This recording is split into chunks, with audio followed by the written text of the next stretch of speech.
Hey, look. Hey, look. Hey. Let me ask you guys something. How often do you guys clean this? Well, this specific part of the mic. So not often, even though I have week. specifically a lint roller for it, and I do it when it's so glaringly obvious when I'm editing, and since I don't do like regular videos anymore, I kind of don't notice it. You know? Yeah. Every time I clean my desk, I clean this. Really? So once a week, yeah. No way. Clean my desk. I don't mean whenever. Okay, so when I say clean, I mean like properly, like soak in soap. Oh, soap. soap. I'm not talking about like pull things off. Oh, like actually done that? I've never soaked in my windshield in soap. Never once. I recommend it. Because every time I clean my desk, every night, because my desk gets fucked up every week because I play card games at my desk on like webcam and shit. So like by the time it hits Friday, this Friday it's more organized than it usually is. I think because I did Lily maybe clean up probably yesterday. I think I don't remember because you're not your own man. You're not Why? your own man. You only do things when she tells you to do it. because literally because like I clean up on my own. But what happens is that like usually by Friday it's fucked. That's like by the time of the week it's like all right, it's fucked up by Friday. I feel like that's pretty normal. I make right? fun of you for cleaning. I make fun of you for cleaning all the time, but like then I clean like literally every day. So it's like Dude, it's insane. It's insane now. It's crazy because the way I used to live before Lily, I could not live like that anymore. I'd probably get sick of my own area now because of how much she makes me clean. I feel uncomfortable not cleaning. Yeah. I know there's now. Mexicans love cleaning, man. I feel like really bad. I feel like the only time you should clean every day is if there's like food involved. Like just that's to me that's the only thing that is a requirement. Like don't let food sit out. But other things, like say a little bit of clothes, a little bit of like you should clean paper. Up every day, but you shouldn't really clean your house every day. Deep clean that is like the thing. Once you clean up deep every clean day. is like Sunday. Deep clean is like once a week. But like generally speaking, like every day, I will move around my house and things will be out of place, and there will be like I will take things out of where they're supposed to be, and so like even if it's just like 5 minutes of just like okay, I'm gonna take that and put that away or like do that's cleaning up. That's a difference. It just saves time because then otherwise it's just like a fucking disaster. And some days I just can't do it because I'm so fucking busy. And then like I've got a fucking my entire room in my floor, the entire floor of my room is covered in clothes because I just haven't I haven't bothered with it. But generally speaking, clothes like is for us it's like every day we clean up. Like if we use the kitchen. We will not go to bed with the things in the kitchen sink.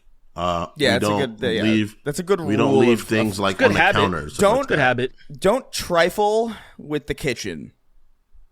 Don't trifle with the kitchen. The kitchen has to be clean at all times. The kitchen, unfortunately, like, dude, to some of the apartments that we lived in before, where things just were so needlessly fucked.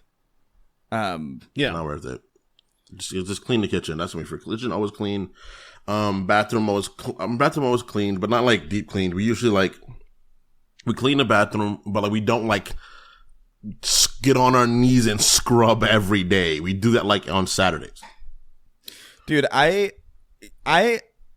took me a good 3 months to get over like roach related trauma. When I started living here in this apartment, when I started living like on my own, because like every time for 3 straight months until it started to like fade and go away, I couldn't walk into my kitchen at night or in the dark without turning the lights on first and then staring intently at the floor. Yeah, just like staring to make sure that they weren't fucking on the floor and scattering, because that was just like exclusively our experience living in both the building that we lived in before our current places and the first one we lived in Burbank. It's that strip of Burbank, bro. It's that like strip going up, because everyone I know that's lived there has had the same problems, just going up that hill. I don't know. I think it's just I think it's really just poor fucking management, and because there are things like I don't understand how because straight up those roaches weren't our fault. Straight up, like definitely, actually, like for real, genuinely, actually for real, none of it. You could argue maybe the first one, maybe, but the second place, genuinely not. No, like we had nothing to do with that one.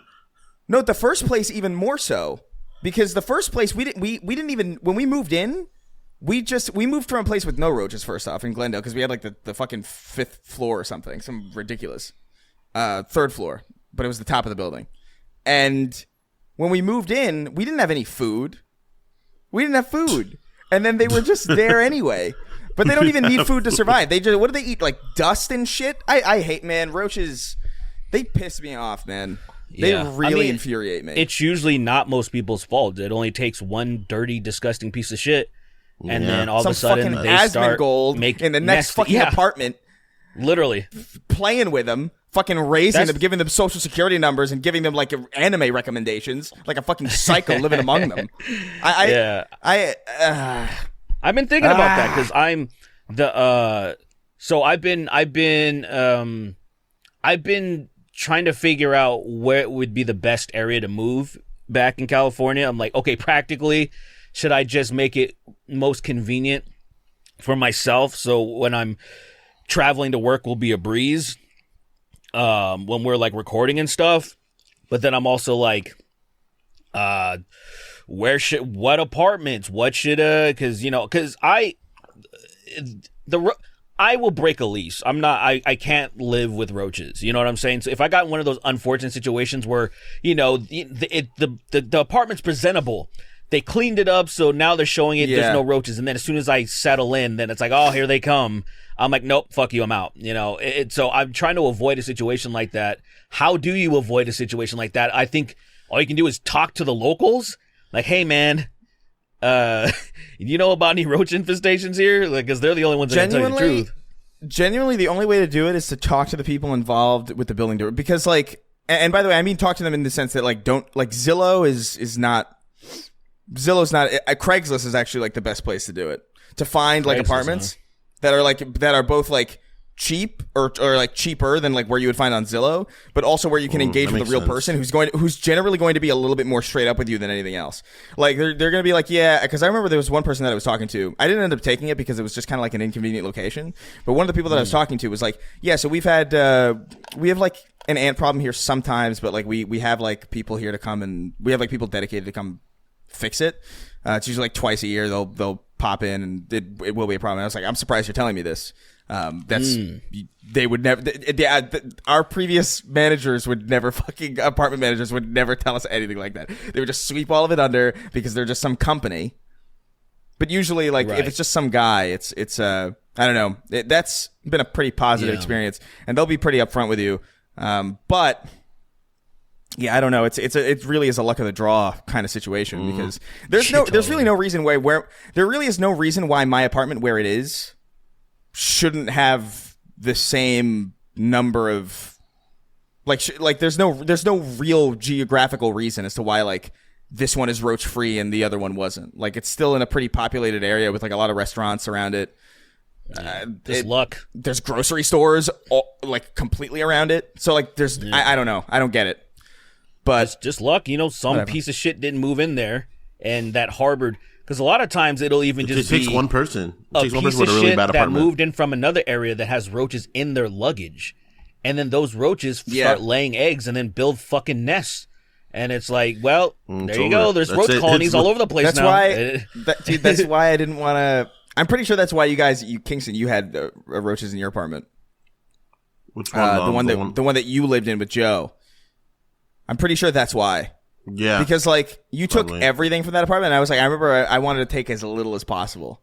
Because I was like, I don't trust any of this. Even when you guys gave me... that apartment made me so mad. You guys gave me that table, like, when you were moving out, like, you gave me that, like, metal table. And I took it because I was like, I need a table. But I left it outside for weeks. Because I was like, that shit's not coming in here. Right. Until I know for sure. It's like being...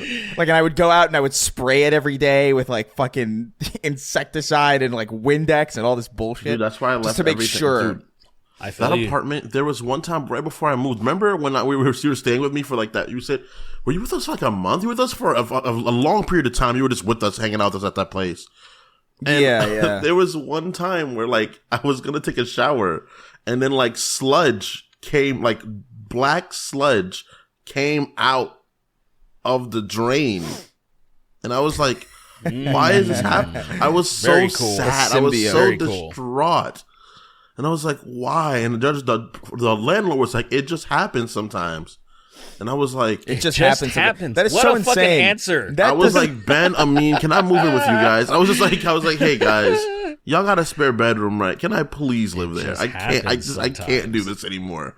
I was so like it's a natural disaster. Like, Kingston, take him to court. Take him to court, please, Kingston. Take him to court. You probably should have. I should have. I probably should have. Christ, because whoever lives there now is gonna get fucked over by the same shit. There was no vents in the place. The AC was horrible. I remember that. Terrible apartment, dude. Thank God I moved out of there. And I moved into a really great apartment after that. And then I moved here, which is fucking dope. Yeah. I'm trying to move into some, like, white shit, dude. Like, I'm trying to find, like, and then I'll just have JoJo, like, fucking take, point. And then I'll show up at the last second. You know what I mean? And then I'm also here. Yeah, I'm also here. Shit, but like start screaming, no. You already signed the papers, mister. I'm sorry. Yeah, it's I'm allowed. Even my name, like Derrick Pilot, they're gonna think I'm white, and so it's all good. Yeah, it's good. Maybe you can just kind of when she goes in to meet them, you can maybe crouch, get yourself as low to the ground as possible, and just walk behind her, and they'll just think you're her shadow or something. I'm like a fucking. Maybe I'm her shadow. Dress in all black. Dress in all black. And just follow. Just be like, no, I'm not an African American male. I'm actually this white European woman's shadow. Oh, my arm's going God, I'm actually the Slavic woman's shadow, in fact. Yeah, I know. Quite confusing. I've been confused once or twice. You scared me. I thought you were a black man. No, I is not. Welcome to the Snark podcast. I forgot to say that. So before we go on, I do want to mention our merch store is pretty much done. We have a launch day of May 18th, 17th. That's where it is right now. I ordered some samples that will get here in a couple days just to test them out for my sake. But that link will be on the Patreon for patrons at some point in the near future, so keep an eye out on that.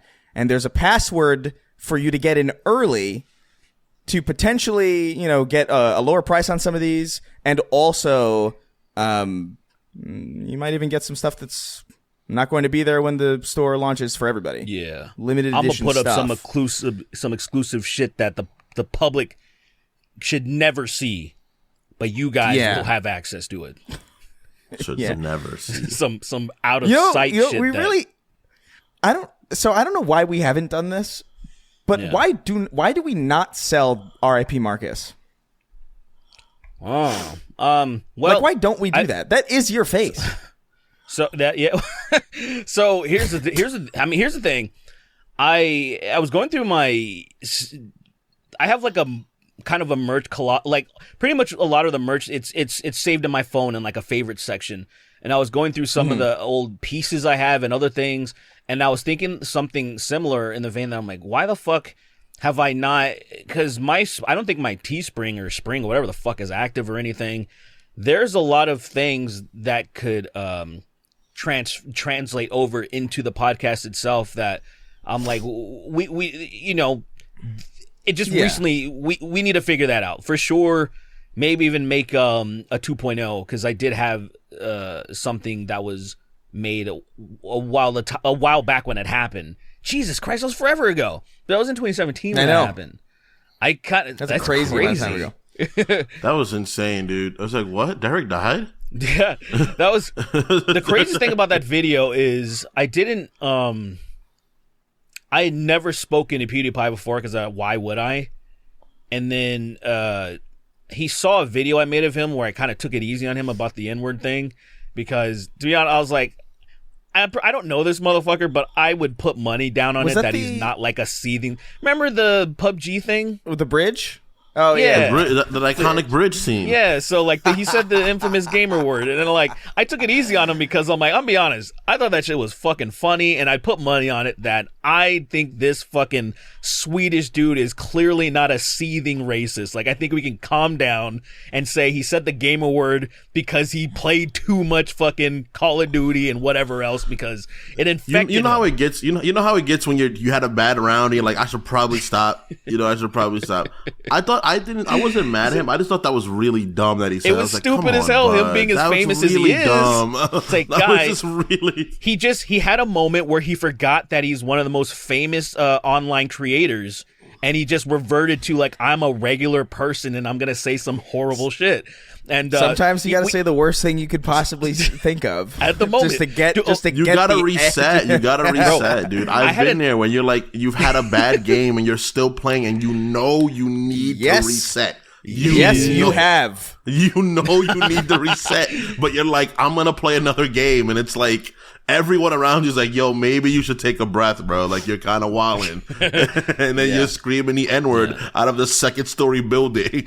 But yeah, because of that, I did a video or something like that, and then we got in touch, and because of that, I was like, why not? I'm gonna ask him if he'll be in my Rest in Peace Marcus video, and he shot me a video where he was like crying profusely, or pretending, obviously, and I thought like that it was just so wild to me. In when shit like that, like, it's almost like it makes you want to pay it forward if anybody else ever asked you for a favor like that, because iDubbbz did the same thing.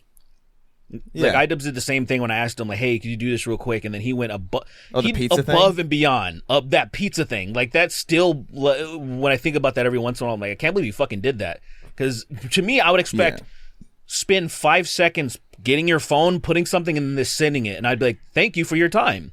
He's like, no, I'm gonna do some shit. And but yeah, that was cool. Like, just not expecting that, but I can't believe that was 2017, man. Where the fuck is the time? Where's time gone? Anytime people reach out to me and ask for like something, like anybody that I'm like vaguely familiar, I was like, oh, I know they make stuff, and like, oh, I know that they're like a content person in some capacity. I've had some people reach out and they're like, hey, can you do this thing? I generally try to be like, all right, I'll do whatever. Like, I had somebody do, like, Solid JJ. He does those like those still animatics of like old cartoons. It's really difficult to describe, but it's like absurdist, like old 60s Superman videos and stuff. And he was like, hey, can I get you to, do you want to do a voice for him? I was like, yeah. And I gave him like 5 minutes of the same takes over and over again. Because I'm just like, yeah, fucking, why not pay it forward and just do something cool? That's just fun. It's nice. But, I'll be honest, I've turned down some podcasts, but that's about it. Just because. Yeah, I'm not going to do another podcast. Yeah, no. It's a little long.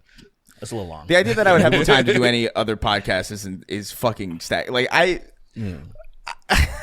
can't People even reach out to me and I tell them kill themselves often. Like, hey, can you swing, man? I'm like, yo, fucking kill yourself, bitch. Yeah. That's crazy. That's really unnecessary. Upstanding citizen. And I block them immediately. You block Why them do you too? do that? Fucking murder yourself, and I'm blocked off. You block me. So that's like to let them before know we get into questions, just to let them know how you feel right off the bat.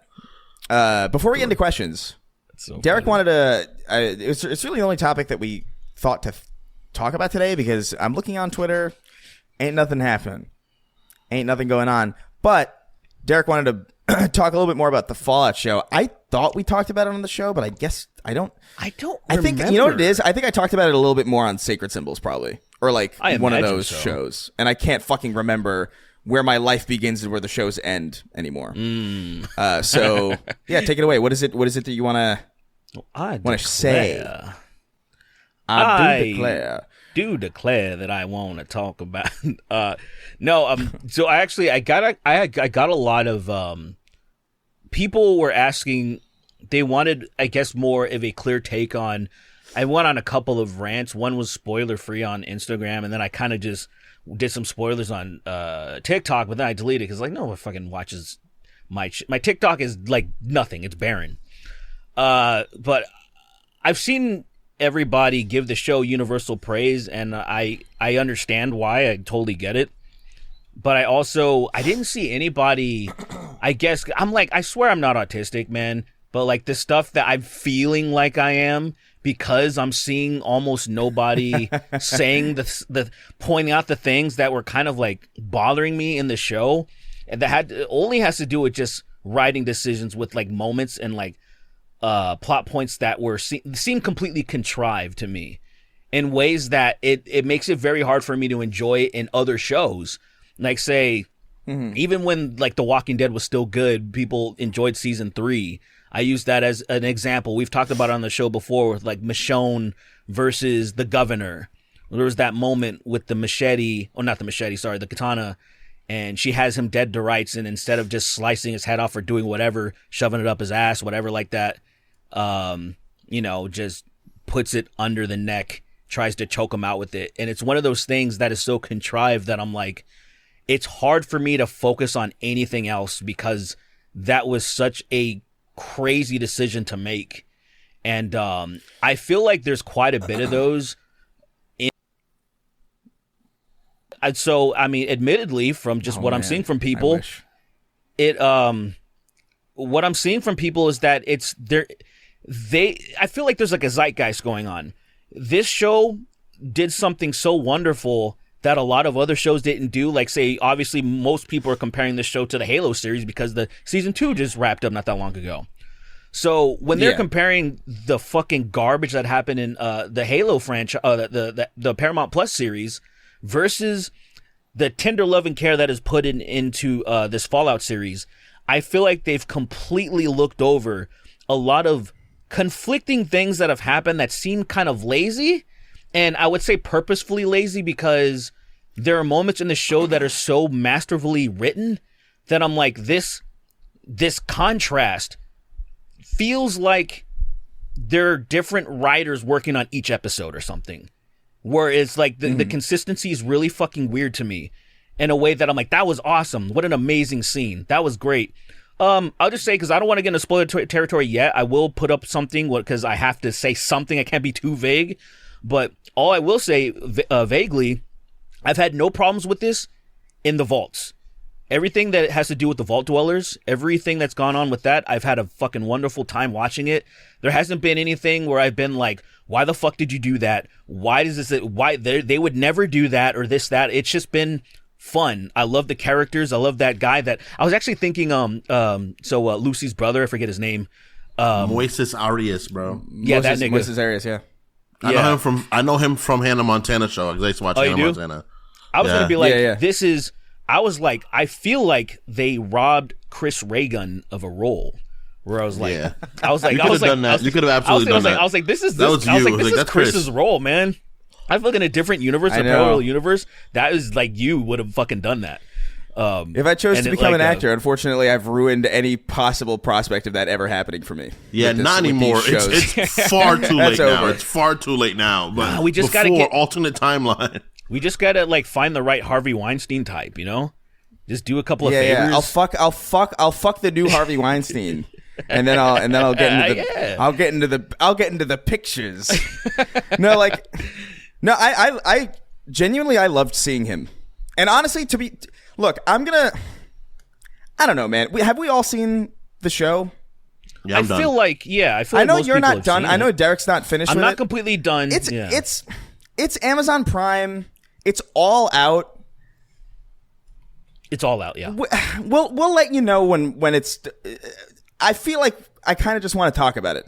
Let's just get into it. Let's get into it. In some more specific. This is a spoilery episode. I'm sorry, but like, I mean, I don't know how to talk about the show without like. Somebody can take a weekend to finish the show, because I feel like I haven't met anybody else that is not done with the show yet because of how much hype it's had. Like, pretty much everyone's like, this show is amazing. I killed the show. Yeah, I just haven't had time. I get it. But like, dude, I love. Moises Arias is so good in this. Like, it was so nice to see. I like seeing characters like this because it's so like archetypically like not standard. Like I love the idea that it's him and that big like the Chet guy. Yeah, and Chet's awesome. Like the Chet's like kind of like the cowardly one. He's the coward. I love him. He's the what I call the giant pussy. Like, I love him. And it's so I love that dynamic between them. It's just like, this is such a good. It's so you don't see this really. It feels so Scooby-Doo at moments, but it's really fun. You know. Yeah, there's a Scooby-Doo really kind of quality to it. Silly. There kind of is. Yeah, actually, even with the whole mystery, like the whole like solving shit. Actually, come to think of it. Yeah, but yeah, I don't know. I think overall, I think it's the issue with the Fallout show, and I think it's why they chose to release it all at once. And to be fair, like I don't know if this could be a problem with the show, I guess, if you look at it in that way. But they definitely needed to release it all at once because I don't know if it works like week to week. I'm not sure if it works as well as it does as like a cohesive whole. There are certain episodes where like I genuinely feel like the first 5 episodes or the first 4.5 episodes are like building up to where the show like kind of like fucking lets itself loose. And so there's like 4 episodes of setup basically. And like kind of like, oh, what's this mystery? And like, what are these characters and what are they doing? And like, how does that make sense? And like, oh, if there's like a weird thing that happens, like, how does that come into play later? Because most of it does. And that's kind of like the thing about it where it's like, it's not really, it's kind of like, it feels like a movie, like a really long movie more than it does like a TV show. I'm not really sure how else to describe it, but it doesn't work as a week to week show in the same way that like a lot of other shows work. And that might be a problem with it. But in the way that it's been in the wake of its success, do you think it will be released episodically in weekly in season 2 for second half? I think I think now you can because you've established it, and you know what I mean. Like everybody kind of like if they wanted to get into it, like they could just like binge the first season. It would all be out, and all the characters that are established, all the mysteries established, like the world is established. I think though to get people on board with a video game adaptation that people are like pretty skeptical about. Like I remember watching the first episode and I thought like, yeah, that was pretty good. And I remember watching the second episode and being like, yeah, that was fun. And I don't think it was really until like episode 5 that I was like, yo, or like episode 6 where it was like, this is fucking crazy actually. Like with and I still had a good time before that. I still genuinely like really, really liked it before that. But like those were the episodes and like the finale's fucking great. So like I really think it's a matter of like how it all ties together and how it wraps up. But I do know what you're talking about. Like there are some things that I would see that like things that I thought would be callbacks that weren't. Like for me, like I remember specifically there was a scene where Lucy's kind of like she's camping out at night and she lights a fire and then like it's like a warning. Dude. It's like set up to be like a warning where it's like, hey, don't do that. But like it kind of never. There's no payoff. There's no payoff to that really at all. It's not really the biggest deal when you compare to like. It's not a big deal, but I don't know because the rest of the show is so fucking good. But like it is weird that they made a point to point that out and then just not do anything. With that was a moment to introduce a character, though. There are so like, many. Yeah. But here's the thing: to introduce that character, they were doing my that. problem. I understand what you mean, though. That you can introduce I feel like that should have been something, you know. You can introduce them without doing that, though. That's why it's so weird. Like there's, I feel you. I agree. The show is littered with wasted. Moments like this, though, and that's wasted, what. But that's what. This is what's tripping me up, I guess. That every episode, and I will say, I didn't realize it until a few episodes in that the president was kind of set since the very beginning in the first episode when Lucy is fighting for her life against the raider. When that happens, the entire sequence, I was completely okay with because I'm like, well, obviously she's not gonna fucking die. That's stupid. It's just like, okay, how's she gonna get out of this cleverly? I was kind of hoping that it was gonna be that, you know, it's almost like an anime thing, and they did do the little pause to think that, oh, maybe she stabbed the raider, but no, she got stabbed, which is kind of like the twist. Oh, you were expecting him to get stabbed and that's how he gets finished, but she got stabbed.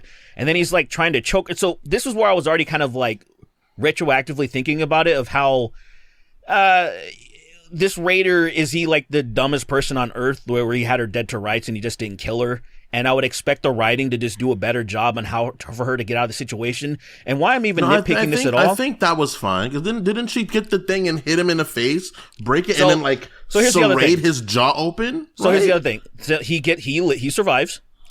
He survives. Yeah, that was stupid. He survived. That's crazy. But still, even what I mean is he didn't do any. I don't know. He's an irradiated fucking freak from the surface. I wouldn't put any. He didn't do any. He didn't do any. Hold on. Okay. Hold on. Let me finish.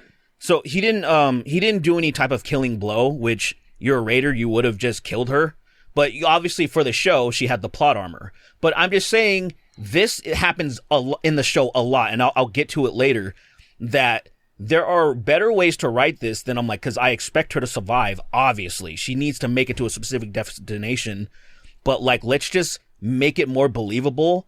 And it just seems lazy that he just stabbed her, and then I'm just going to try to choke her or something. Stab her again.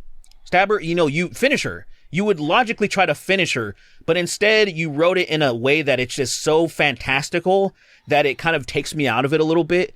And this happens in every single episode. There is something that I'm like, here is a very pivotal moment where this person most likely should have died in all logic, but then they do something lazily that they survive in a way where I'm like, damn, that could have been written so much better. And then it kind of takes me out of it a little bit. And to me, moments like that drag down the show, and it just makes me enjoy it less.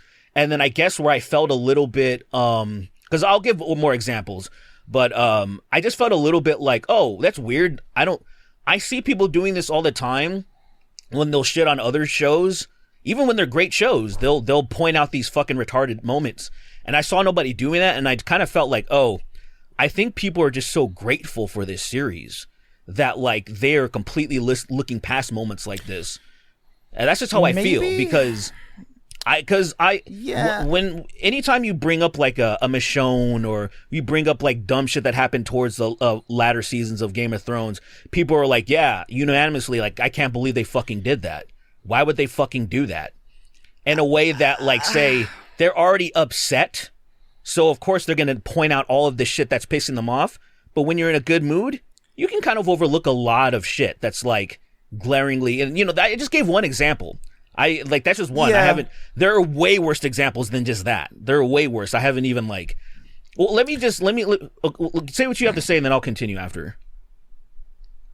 Well, to me, if it's a precedent set from the very beginning, I get why something like that would drag down The Walking Dead, because it just kind of happens out of nowhere in season 3. But then it kind of like, if it's there from the beginning, it's kind of like there as like a stylistic thing. Retroactively, I noticed that. You know what I mean? Like, say I couldn't have known right away. Like, say I just thought like, that was fine, and I didn't think that was going to happen. Hold on. Let me just finish my sentence, then I'll let you go. Like, I didn't know that was going to continue happening. So retroactively, I understood, oh, this series, it's just going to be littered with this shit. And so I didn't know that, because the way people glowingly talked about the show, people that I know who fucking tear shows down for stuff like this just ignored all of it. And I'm like, oh, so I was just kind of taken by surprise, I guess. Yeah. What were you going to say, Kings? Yeah. I'm kind of in the middle with that, because when it comes to shows like Walking Dead from the beginning, in the beginning there was a lot more like groundedness in the way people were interacting with stuff. Uh-huh. It was like, oh, Rick could die at any moment, because he almost dies. Like, the first episode of Walking Dead is like peak television. Like, when he goes into the tank and he has to crawl under and get into the bottom, and then he fights the guy that ends up playing Darth Maul, that played Darth Maul like 3 times on voice acting, and he shot him in the head, and he was like, the head was ringing in like freaking tank. Yeah. You guys didn't know that was the guy that played Darth Maul. Why the fuck would I know that? I literally just learned why that. the fuck would I know that? He was also from Being Human. He was Aiden from Being Human. It's crazy. Dude, the funny, I don't know what it looks like. Like. Even when I see him at cons, he usually dresses up. Like, he usually fucking goes as Darth Maul. Like, because he's like, fuck it, I'm gonna get more. I've never seen him as Maul in the cons, but really? That's a different thing. Different thing anyway. But like, it was just so that whole interaction, and then when he met Glenn, like, that was such a like jaw biting, like, fuck, this is like really intense thing. Now for Fallout, I think Fallout had some moments that could have been used better, but none of them were like, this is horrible, like, this is like horribly done. I think a couple of them were for me. The moment with the fire could have been done better, I think. That was just dumb. Didn't really affect it for me, but I thought it was dumb. But there are moments that like it, like, here's I'll just try to like build up on it. Start with the biggest one. Start with the biggest one. So like, okay, so the biggest one, I feel like what annoyed me so much is that this annoyed me a lot. Lucy gets away from what's the ghoul's name? What Walton Goggins? What's his name? The ghoul in the show? Cooper Howard. Goggins. His name is Walton. Yeah, Ghoul Walton Goggins. Goulton Goggins. Is fucking torturing this lady. I'm gonna say this whole entire sequence, and then I'll talk about Maximus. So I'm gonna do Lucy and them. So, she has a moment where she breaks free because he's starting to get all fucked up because he's starting to turn feral. She runs, and then for the sake of the show and the cinematography, she stops dead in her tracks where she sees the desolation and the destruction in the distance. And, as an audience, of course, we're supposed to take that in. As her, the character that is running for her life, to stand there long enough for her to allow to be lassoed drove me insane, because you need to think about it in a logical sense. Like, if you're writing a story, the next thing you're going to do is break in another direction if you can't go that, because you're running for your life. You don't have time to take in the scene like the audience does. So I don't mind her getting captured. That is the point. That is the conclusion. So I need her to be captured in a more realistic way, like she gets flanked at some point, or she's trying to hide and he finds something that's more than just this payoff for the audience itself, because it takes me out of it, because I'm thinking, what's she gonna do next? Oh, she stands there and then slow motion gets lassoed, and I'm like, that was fucking stupid.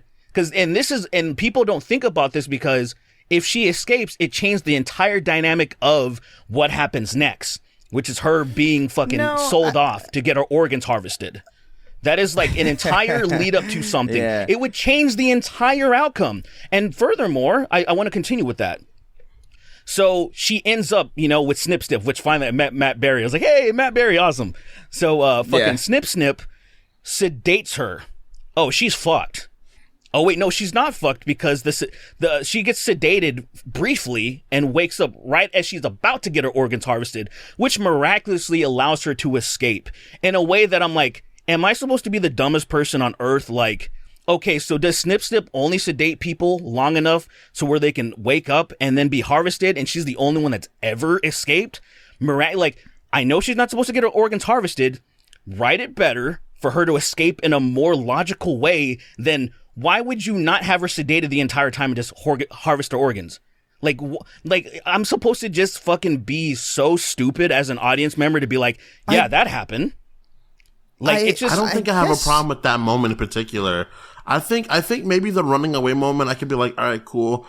Like, I get it. Like, so you think it's logical? You think it's totally fine keep running to, like, say, for example, be sedated and wake up miraculously right as you're about to get your organs harvested, and then to miraculously escape? That seems like a reasonable thing to you. It's not reasonable, but it's a plot point, Like, it's happened so that's many my point. times. It is a shitty plot point. But like, write how better. would you? So how okay, would you have done that interaction? I fundamentally easy. I actually go ahead. You go. Okay. Yeah, go ahead. No, you go. Well, I was gonna say I think I actually fundamentally disagree, because everything that you're mentioning right now, I do feel kind of like is why I like the show, and it's because Fallout isn't really like. I guess to me, that's the video game nature of the world itself that I've played so many times. Hold on. To me, I think about shows like Breaking Bad, where I'm like, none of this makes sense. No. Like, actually, zero of Breaking Bad makes any logical sense at all.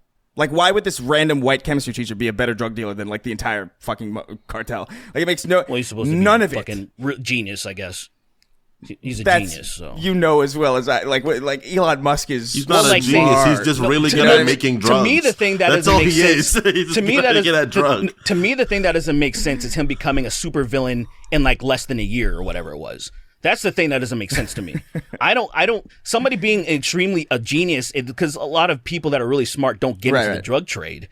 So I don't really, him being very good at what he does, but him being a fucking supervillain in that short amount of time, being a normal pussy, and then going from a super, that's the part where I'm like, all right. But what I mean by that is like, when there are decisions like that don't make sense, what do they offer in return for their lack of like real world logic, I guess. Like, what does it offer? And that is like, to me, like when I see Lucy running and she does that pause or whatever, and she's like taking in the wasteland. That's a really naive and stupid thing to do. But that's also like where that character is at that point. Like, she's a very naive, like her brain's fucking fried from like wandering through the desert. And so like for me, like my suspension of disbelief is enough so that like, okay, I could see somebody not thinking straight enough to be surprised by like what they're seeing and be like, what the fuck is going on? And then have a fucking superpowered ghoul take them down and in that moment of weakness. I can understand like, oh well, if she's waking up conveniently right when the robot is about to fucking cut her up. That is very silly. But is it more of like, I don't know, I almost wonder if it's like establishing the general level of incompetence in the wasteland more than it's necessarily like, because maybe people do wake up all the time during the Mr. Handy thing and they just can't do anything because they're fucking fried with radiation. In the story. No, but look at that. Well, see how you have to compensate for bad. You are compensating for bad writing. That is what that is. No, I think I'm just. I just think I'm engaging with the fiction of the world. I think. If you took English in high school, then you would have to agree with that. That is something that you study. That when the audience has to fill in so many gaps, when you're not purposefully doing that, because they're not purposefully doing that. They're not, I'm going to leave it up to your interpretation. No, when you need to fill out these gaps that they did not convey to you, all you need to do, 5-10 seconds, letting them know like the level of incompetency would be like something where there would be emphasis on that sedation, or when you're about to be sedated, that there is something off about it, is all you need to know, that it's like keys you into, this is going to go fucking awry. In a way that just writing, just like you just establish this shit. And then when all hell breaks loose or something, you're like, oh, there's the payoff. That was great. I just feel like there's things that when people are kind of trucking forward, people will ask questions about these things and they'll just kind of shoo you off and be like, I don't care. And you're too lazy. You're too already set in stone with what you wrote and you don't want to fix it. And I feel like even just right after that, the scene where she's now threatening those stoner dudes that are running the operation, and like that, it like in a way that it annoyed me again that she like let the ghouls out, and then they obviously don't want to let the feral ones out because but that's not an annoying point. The only ghoul she interacted with was one that was not insane. I didn't even say anything. What are you talking about? I'm not even. I didn't even tell you my grievance yet. I literally haven't even said my grievance. You're right. You're right. So continue your grievances. My bad. You didn't say it. You didn't say anything. So yeah, she lets them out, and then she's like, I said all of them. Let all of them out. And then so one of them tries to speak up to be like, why I can't. But then she shoots that stuff like that Drano shit that like it's like acid essentially. And that is enough for them to just do it, well knowing that anybody else in that situation would be like, all right, two things. Those feral ghouls are going to disembowel us. I need to convey this more than just being threatened by this shit. It is more important that if I open this, there's sudden death. I am going to die. There is a chance that I am not going to die with this lady that is threatening me. I need to convey that we're going to die. And it was enough to just be frightened by that juicy shit to be like, I'll just kill myself and open it. And then not only that, when the feral ghouls come out, they then whip out their guns and start shooting at them. Didn't try shooting at Lucy, didn't even care that she was a threat, even though she escaped getting her organs harvested. Anybody who was about to get their organs harvested and that escaped from that situation are obviously going to be pissed off. For you to just be sitting there like as if she's not a threat, the entire situation in that moment was so fucking stupid to me. Like, everybody behaved just absolutely retarded in a way that, like I said, you have to suspend your disbelief so much. And I feel like that can be written so much better. So much better. I know what you're saying. Like, I get, like, I think I would have written it maybe differently. I probably would have written that scene almost identically, except I think I probably would have had her shoot the other guy by accident. And then, like, feel really bad about it, and then, like, freak the other guy out and be like, what the fuck? And then he just, like, panics and, like, lets him loose or something. That way it would still be, like, funny. I would have been okay with that. It would still be, like, a humorous moment. It would still be, like, naivete on her part. Yeah. And I don't know. But I don't know. Who's to say that would even be the right? I guess to me, I just look at it like, There are, Yeah. I wouldn't say that like the Fallout show is like perfect television by any stretch of the imagination. You know what I mean? Like there's definitely flaws in it, but I think a lot of this stuff does kind of come down to like, well, what do I want to see? It's like, yeah, I want to see kind of I kind of want to see this happen, and I do understand like wanting to have like a more naturalistic through line, but at the same time, Fallout's never. There's so much absurd. Like Fallout is so absurd as a universe. Like both in like what individual characters are able to do in that universe is fucking staggering. And so to me, it's just like, okay, I want to see that in the show. I don't want to not see that. I don't care if the ghoul is like uncharacteristically like invincible or like could get himself out of like insane situations. Like that's not because he's the fucking ghoul. The laws of the universe and the writing and good writing are not the same thing. Like Sweetie, remember recently we were kind of jizzing over X-Men 97 and episode 5? Yeah. Amazing. That the X-Men universe is the dumbest fucking bullshit ever. The fact that it's a Marvel comic universe. Right. Shit is just but insane. Like, we don't need to even go into how stupid it is. It is the dumbest shit ever. But that episode is particular. And X-Men 97 has been fantastic, but episode 5 was so fucking impactful to me. It was such a brilliant... it was just masterful. And in that way that I'm like... with all the goofy shit that still happened in that universe, it is just written extremely well. And I feel like most people understand this, but I feel like so many people, I think it's a zeitgeist right now. Like people are so hyped on the show that they completely don't care about these things. Like I haven't mentioned Maximus. And look, I want to say this. I think they care. I think they care. I just think they care. I just think it's a matter of like whether or not they care enough to let it detract from their enjoyment from the overall thing. And I think that's probably. I feel like they usually do care when it comes to things that. Why I say it's a zeitgeist is because when there are shows that have like in the zeitgeist. Like, say, when we're all kind of, like, in our feels about it, like, this shit sucks ass or whatever, then it's go time to nitpick the fuck out of these glaring issues. Oh, and no, for sure. People aren't, like, overlooking it. Yeah. No, people definitely nitpick things, but that's exactly what I'm saying. It's like the cost of having a good, like, that's the cost of making something good or making something bad. If you make something good with a lot of flaws... people are probably not going to nitpick it as much. It's the same thing as like Breaking Bad or like there's like plenty of things you could nitpick about Breaking. Like the whole like, how did he survive that explosion when he throws the fucking the thing? Like there's a lot of things about Breaking Bad that like there's a lot of things that make no sense about that show, but it's so good that you're like, you know what? I'm having such a good time with these characters and in this world that like that's fine. Like, it's totally fine to me that he builds, like, an automatic machine gun out of the back of a fucking old car and no one is suspicious of it. Like, it's cool. And there is a rule You're right. let me finish. There is a rule of cool that I do think, like, some people follow a little bit. I think the Marvel universe maybe follows it a little bit too much. Like they follow it so much to the point where it like it kind of gets in the way of like kind of everything. Where it's like why the whole nanotech stuff. Like I don't even think that's cool enough to justify how lame and boring it is in practice. But like that's like a personal opinion.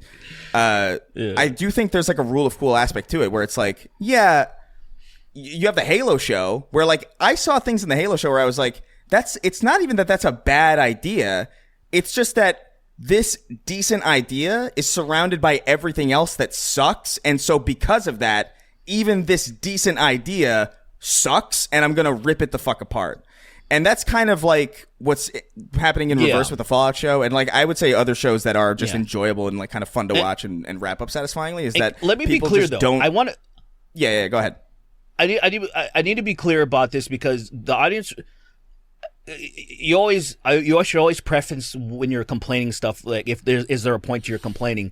My point is literally just venting. I'm not trying to convince people to enjoy the show less. I have anyone that I've talked to behind the scenes or anything, I'm like, that is awesome that you're enjoying the show. I'm just letting you guys know how I feel. I'm not trying to, because there might be people that may be pushing back, or they may say something like, you don't know what the fuck you're talking about or anything like that. I'm like, you can have any feeling you want on it. I'm just letting you guys know my feelings, and I'm not trying to be like, I can't believe people don't feel the way that I feel. Like, am I taking crazy pills? It was more of a, I wasn't expecting this, and there's right. more of that shit than in like the average show that I would consider like really fucking good. Obviously has dumb moments throughout it, but not as much as I was expecting, I guess, in Fallout. And in the way that I'm trying to train myself to, well, not even trying to train myself. I've kind of started to think of it in a different perspective, how to enjoy the show better. Where Maximus, the way that the way that he's been behaving, he's somebody who has an IQ of like 60 or something. And the way that, like, if I look at it in that lens, he's the perfect character. And like Lucy has like some sort of neurological not neurological. Well, she has like some type of like dementia, or there's something wrong with her in a way that even something that she's been like really focusing on, like the golden rule, which caused her to save that ghoul, you know, that's been Walton Goggins, like, which, what a powerful moment. And then fucking immediately the next time you see her, she's like, I don't know if I'm gonna help you, Maximus. Like, everyone's been trying to kill me. And I was like, you literally helped the guy that was torturing you because of the golden rule. That is what your character's been built on. You've mentioned the golden rule at least 3 other times or something. Whoa. Now you practice it, and it was an awesome, powerful moment. So Maximus is stuck in that power armor because of Thaddeus. Happened? Oh. Uh-oh. Did I drop? Yeah, you dropped for a little bit. Digitized for a little bit. What was the last thing that I said? We heard you talking about the golden rule. Oh, I was just saying, yeah, Lucy, she follows the golden rule. Those are two separate. We gave 2 separate answers, by the way. Like, you lie, like you, but whatever. Yeah, no, I know what you're saying. It's just like inconsistency with like helping this guy. Am I still okay? Am I still good? Welcome back. We had some technical difficulties. Derrick dropped off the face of the earth. Hopefully we got some of that audio, because some of it's funny, because we could still hear you while you were like ranting to yourself, just saying all this bullshit. yeah, you were upset. It's good. Yeah, but yeah, I mean, I don't know. I don't remember what the fuck we were talking about though. Yeah, something about being gay, and I want to have sex with the Walton Goggins ghoul's nose, or lack of nose hole. Look, the show's good. Not a perfect TV show by any means, but I do think it's like I do think as far as like an adaptation goes, it's a fucking... It's up there. I don't know. As far as live action adaptations go, I think it's probably the best live action adaptation I've seen of a video game. Like by a long shot, I think. If I'm being very honest, I think what it succeeds in giving me a very fun Fallout feel. I think all the zany moments, the silly, weird moments that don't make any sense, still establish the same feeling I got from Fallout 3, 4, and New Vegas, That guy just showing up randomly while she's sleeping, and while the dog is eating a giant roach, like, that's a moment. That is a Fallout moment 100%, dude. You know what that is? That's a Bethesda moment. That's like the fucking Dark Brotherhood showing up. There's a lot of Bethesda. Dude, when you wake up and you're sleeping, you look up in the corner of your room and there's an assassin talking to you in the direct corner of your fucking house, and you're like, how'd you climb up there?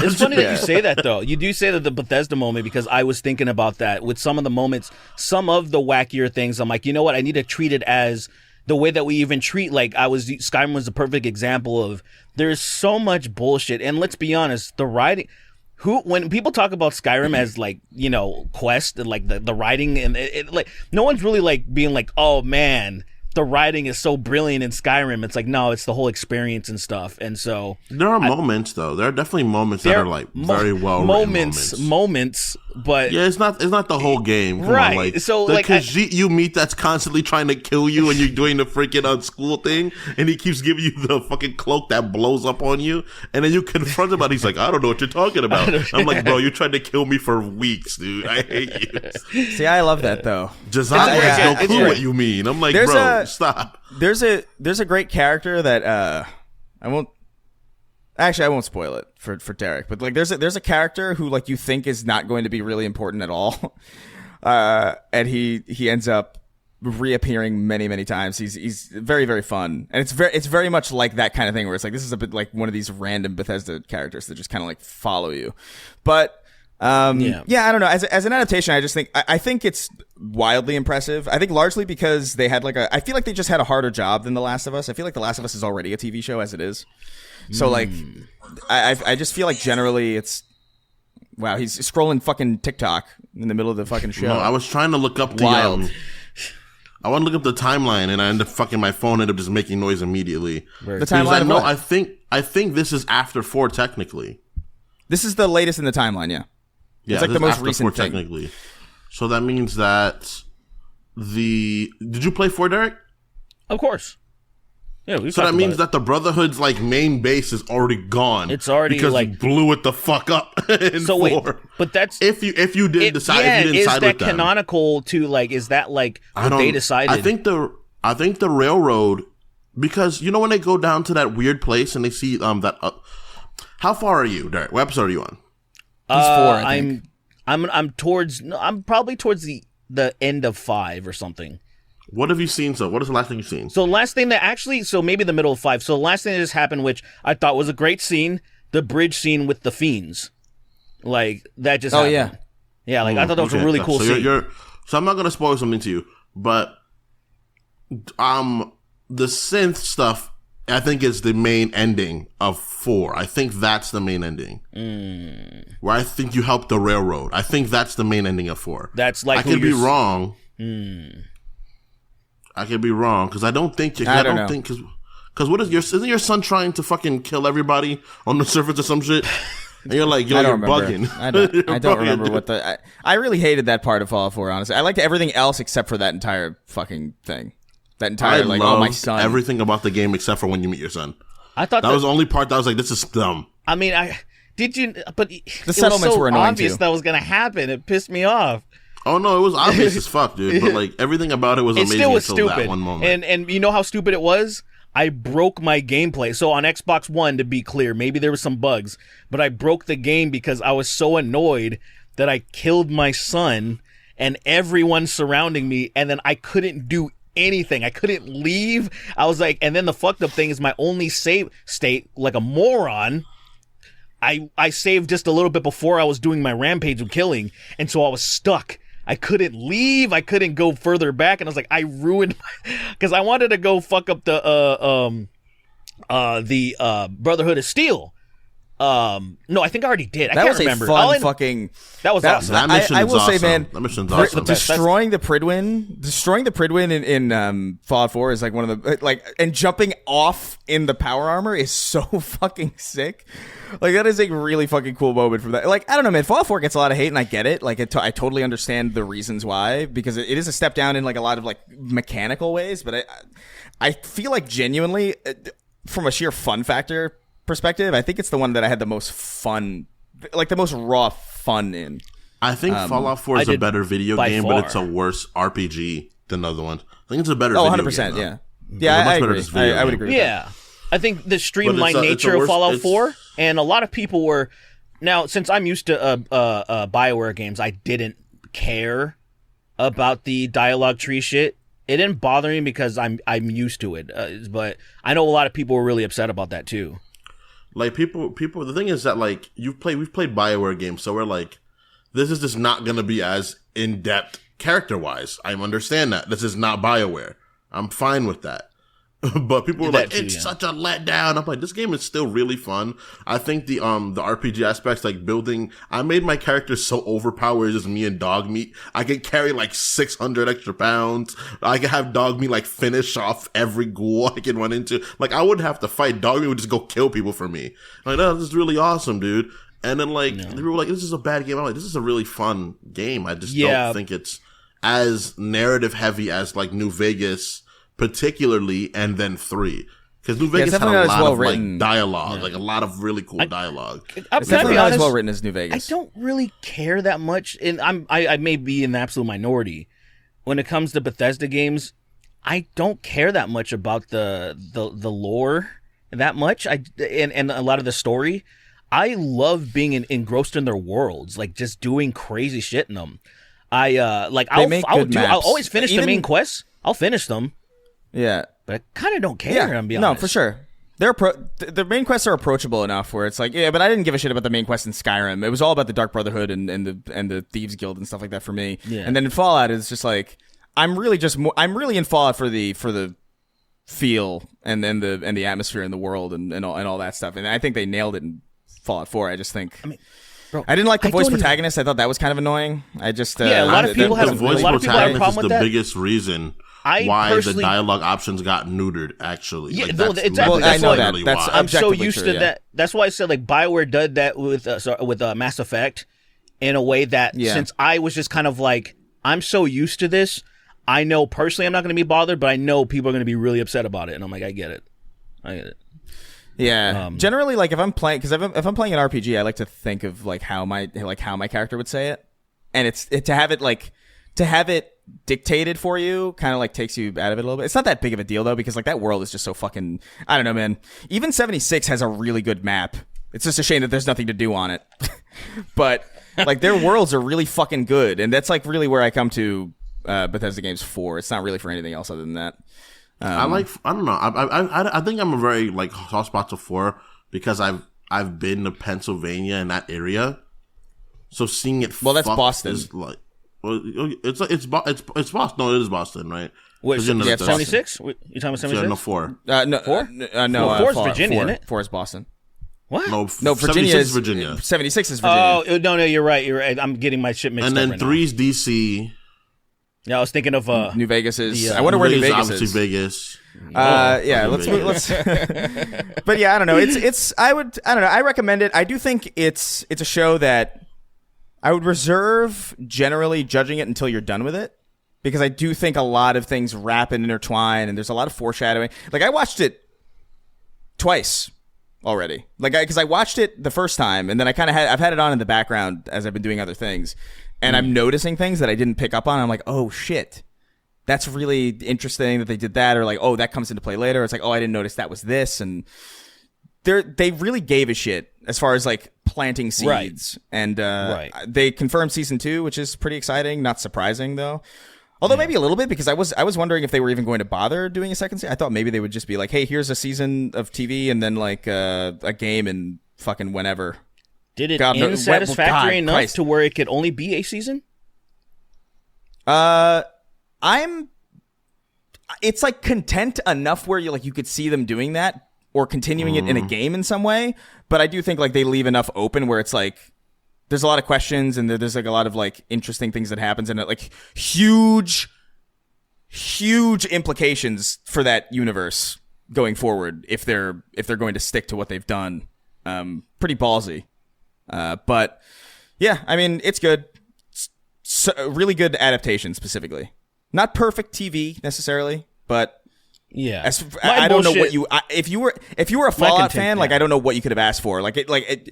Seeing the Fallout and I understand that the vast majority of people talking about the show are very, very positive and very, very glowing, but like there are some people who are talking about like discrepancies with like, oh man, like the power armor doesn't open that way or whatever, and I'm like, yo, I wish, man.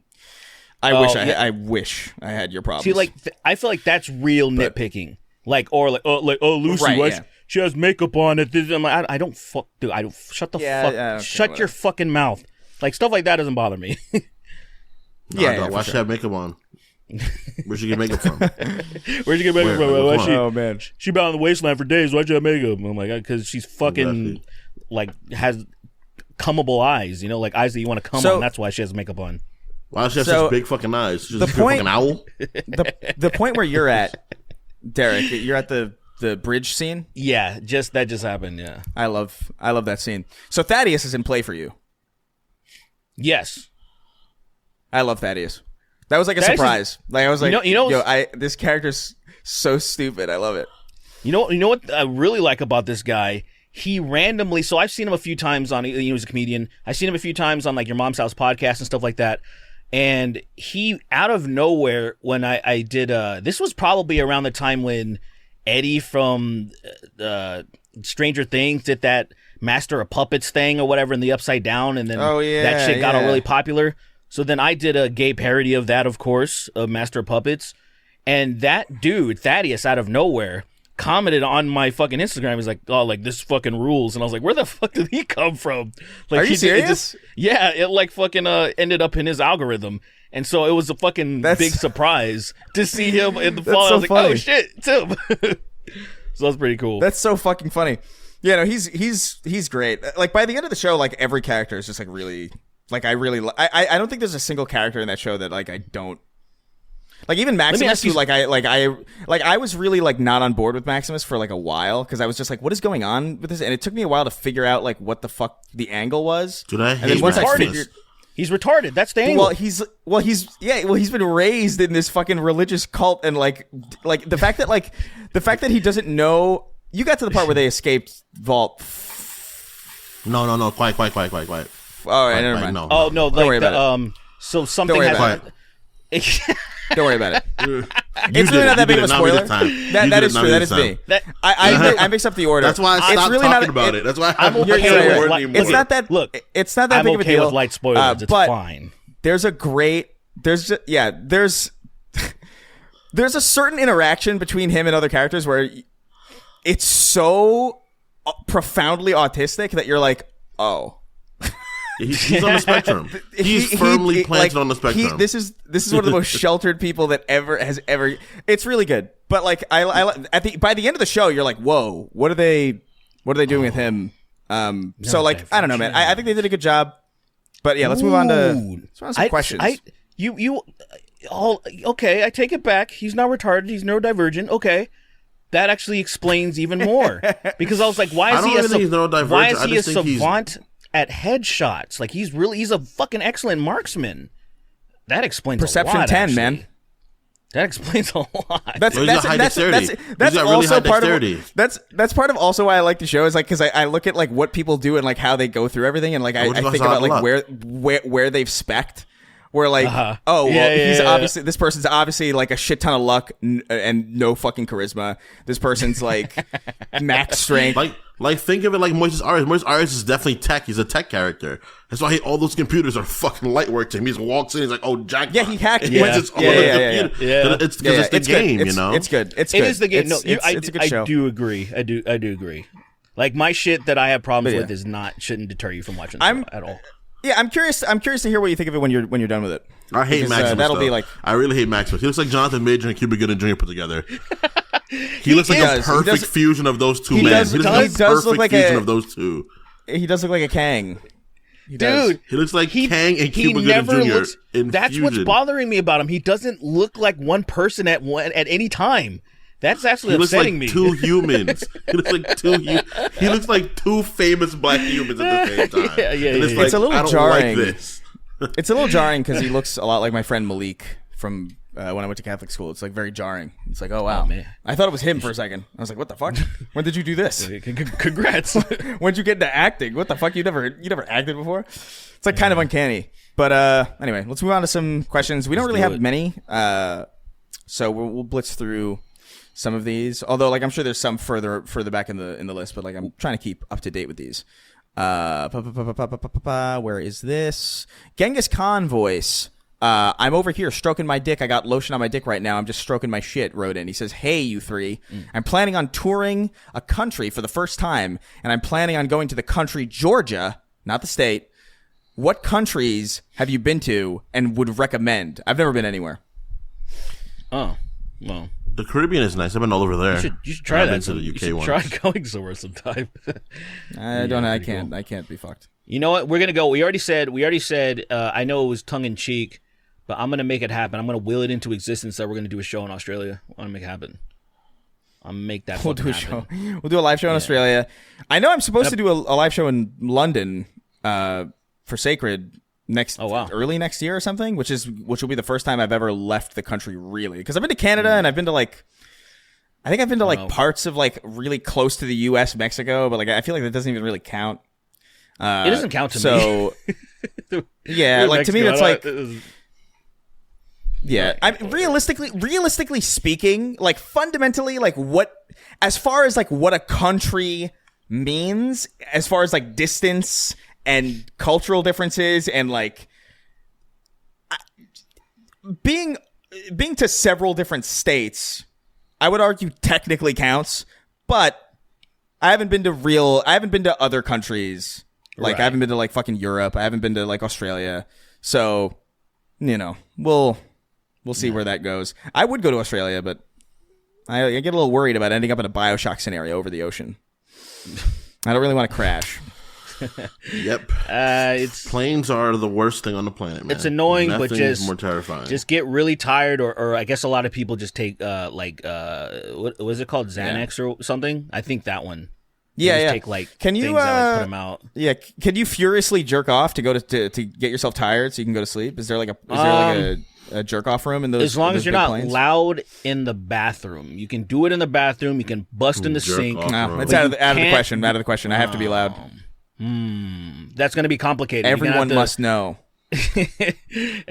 Well, you're gonna get fucking. Yeah, I wouldn't fly. That's my best. What That's if I my blast? What if I bring like a Bluetooth speaker in there and I blast? Just what if I go into one of those like real, those really quiet rooms?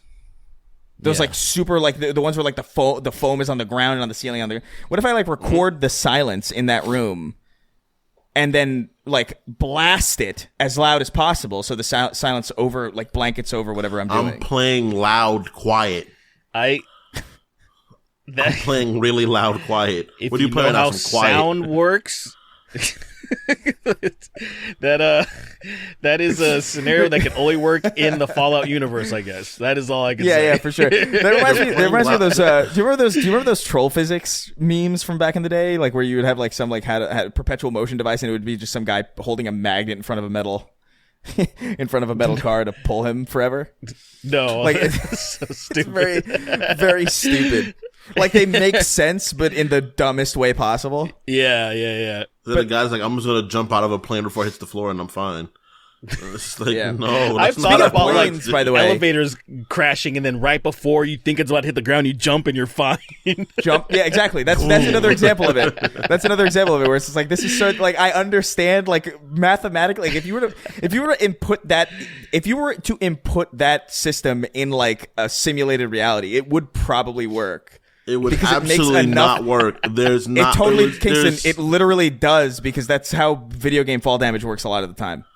Chris, So, like, that's literally what I'm talking about. There's something called there's still force that you're carrying with yourself. Yeah, Kingston, I understand what people would argue it, but they're missing Kingston, the I'm talking fact about Kingston, I'm talking about a simulated. I literally said a simulated reality. That's so insane. I did somebody be like, "Don't worry, I got this." They just jump. They grab everybody and they jump, and they're all fine. Do that shit Don't all worry, the time, I've been practicing man. this for years. Like God of War, certain platformers, you just fucking. You're like going down and then you jump the last And you second to jump get to one the more other, time. and then you're fine, or some dumb Jump bullshit one like that. more I love it. time. I It's love like- that shit. So ridiculous. That's what the world should. But work. speaking of Boeing, by the way, speaking of planes, we were talking about planes. There we Boeing, go. they're doing flying cars now, aren't they? You see that? That they want to do flying cars. Boeing of all companies wants to do flying cars. Boeing wants to fly. I would not trust regular people with flying cars. Ever. Oh no! Yeah, no way. Like the idea. Oh, no. First of all, Oh, that's never going to happen. Yeah. I really want to firmly disabuse everybody that the notion of flying cars are ever going to happen. That will never, ever, ever happen. No And not way. because it's not possible, but because there's no way people can be trusted with that. People No get way. in their cars drunk and drive on a two-dimensional plane because they think it's fun. You think people are like, "Oh man, I'm blitzed," and then they drive into like the 5th floor of an apartment building? Like you can't allow that level of chaotic freedom. That has always been my most intense fear. Of you're just in your living room relaxing and a car comes in your living room. That is I've thought about that a lot. I've thought about that a lot throughout my life crazy. because there's an episode of Everybody Loves Raymond where that happens. Dude, it It's is like a literally an common episode where, like- occurrence. Yeah. You gotta buy real estate that is in areas that won't cause that, because it happens enough, man. Like if you just type that in on Google, there's too many videos of cars being captured crashing into people's homes. It's fucked. It happens a lot. Imagine- It happens a lot with imagine you're eating storefronts. dinner. You're just, Oh, right. The 7-Eleven Yeah, down the the block. storefronts. 7-Eleven down the block literally was shut down briefly because a New Year's Eve last year, some fucking asshole. There's a liquor store. There's a liquor store kind of near my place that like clearly has had this happen at least twice. Because I remember it happened bars years now. ago. Yeah, no, well, yeah, they got bars and they have like the what is it, oh my god, those like really solid concrete kind of pillars. I don't know what they're called, but yeah, the like usually yellow or something. Yeah, like yeah, but it's red. the only area. It's the only building with them in the entire like district, basically. Like they don't exist anywhere else. So it's like it's funny to see it. Dude, what's so funny about that because prospect they're is though, you know why it happened. You know exactly why it happened because those pieces of shit store. were drunk, and then they were going to get a refill. So they went back, and then they crashed into the fucking they store. Drove full speed at the store to get their refill. That is just fantastic. It's pretty great. The idea But yeah, of I haven't, all the shit they teach us about like drugs and like how horrible alcohol is for you, like how genuinely terrible it is for you, and then the way they've like it's fine though, we'll have commercials for it. Like alcohol's so bad, it's so bad. If you are a full-blown alcoholic and you like try to stop drinking, you can just die. That is a possible thing. That can happen to you. It's pretty wild. That sounds like a Fallout thing. That doesn't sound real. I know that it's happened to, dude. They went. I know. Turkey, Let me clarify.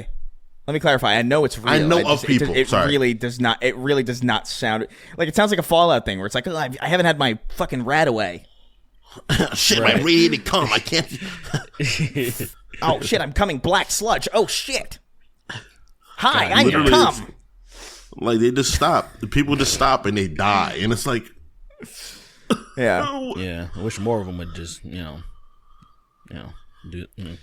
Next question. Okay, so somebody else. So Regulators, but it's Ejaculators by Warren Gay wrote in. He says, "Please do another Vegas show." Gay. Another. Huh? Huh? Bro, I think this scary. this individual might be here from a different reality, which is very exciting. You know what might have happened?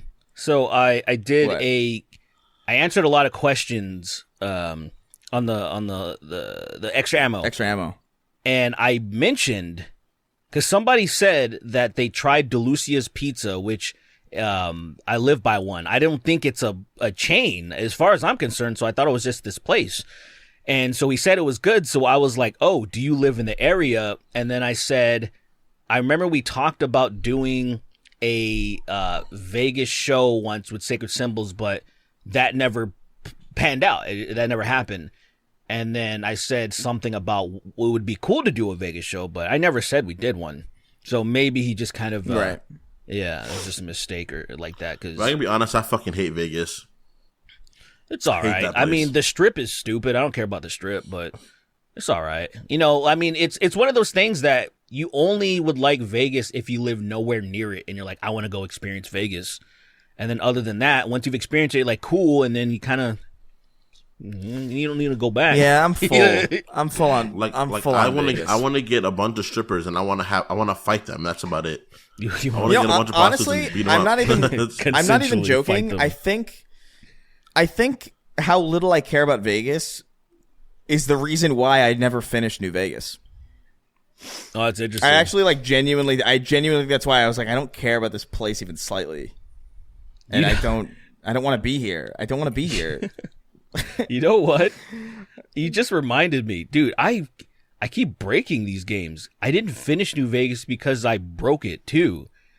You finished in Vegas? No, I didn't finish it specifically because something. I went on another killing spree, and it fucked the game up again. Derrick, these are a lot of the same occurrences. I broke Mass Effect 1 that way.